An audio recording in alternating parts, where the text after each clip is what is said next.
and didn't commit seppuku like we see in the show.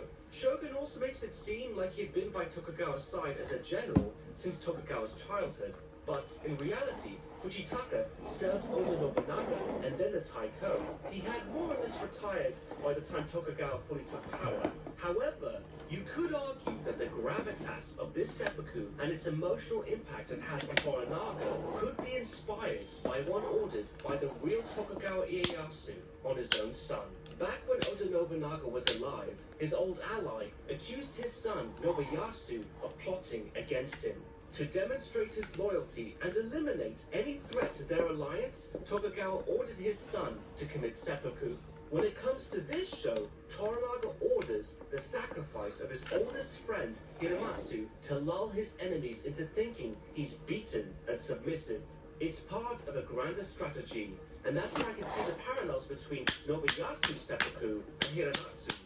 Having said that, the willingness of so many characters in Shogun to commit seppuku at a moment's notice is once again highly exaggerated. On this decision, Shogun co-creator Justin Marks says this in the show's companion podcast.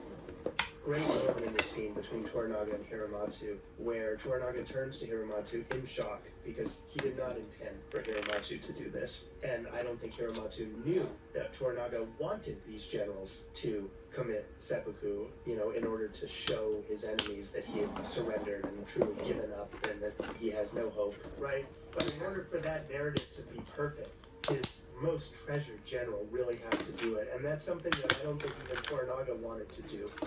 In any case, while Toda Hiramatsu's death by seppuku isn't historically accurate or even that authentic, it does make for a great plot device. Hiramatsu's death serves a greater purpose for Toranaga's ultimate plan. Not Crimson Sky, his old plan to rush Osaka Castle, but something that was even longer in the works, as Toranaga tells Mariko after Hiramatsu's death.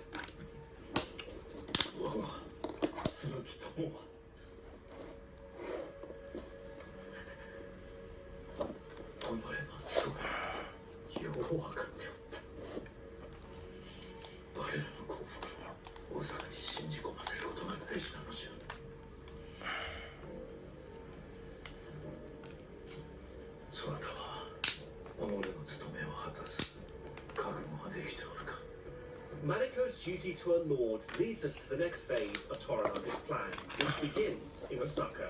Shortly after Mariko arrives with Blackthorn and Yabushige, she tells Ishido that she is leaving and taking Toranaga's consorts, Lady Kiri and Lady Shiva, to the castle as a hostage to secure Tadaoki's loyalty.